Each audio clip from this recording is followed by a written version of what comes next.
By the late 1990s, Enron had transitioned from a regional pipeline operator into a major force within the American energy industry. It was widely viewed as a leader in corporate innovation, seemingly defining the future of the sector.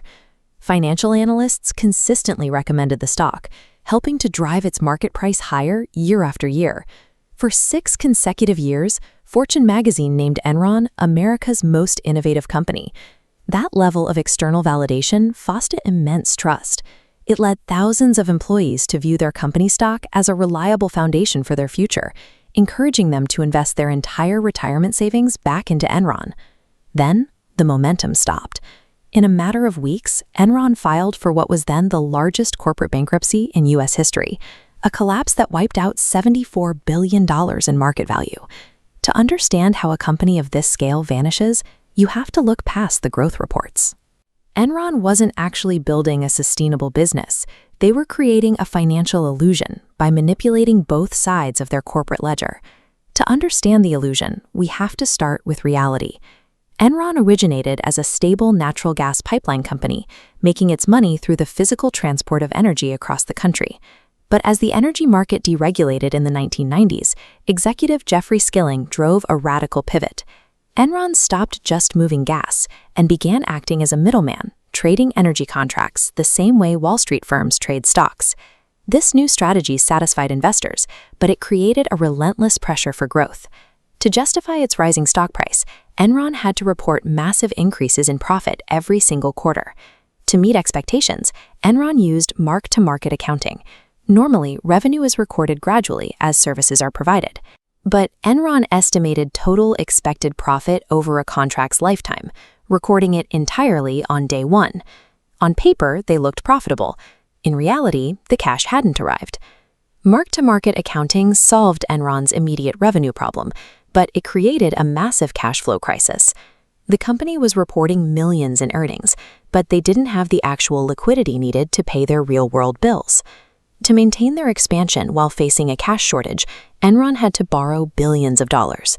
This created a new problem, a massive accumulation of debt that would normally scare away investors. To prevent the public from seeing these liabilities, Enron utilized a second mechanic, special purpose entities, or SPEs. Here is how an SPE works. Instead of carrying a massive debt on your own books, you transfer the liability to a separate company you secretly control. This allowed billions in debt to disappear from Enron's public statements, keeping their balance sheet artificially clean.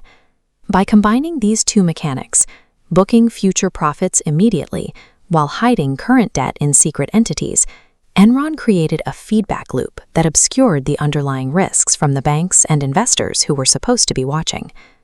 The first signs of trouble emerged when independent analysts noticed a discrepancy.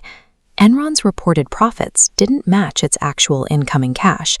Despite the high earnings, the money wasn't actually there.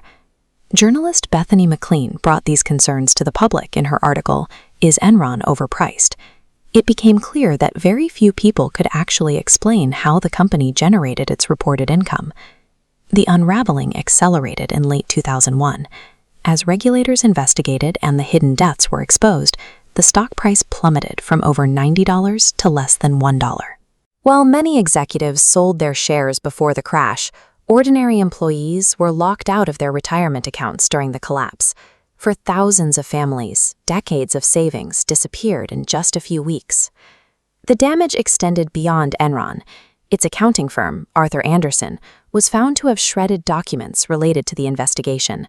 The resulting scandal led to the total collapse of the firm, which was once one of the largest auditing companies in the world. In response to the fraud, Congress passed the Sarbanes-Oxley Act in 2002. The law overhauled corporate governance and financial reporting requirements, creating stricter standards for how companies report their health to the public.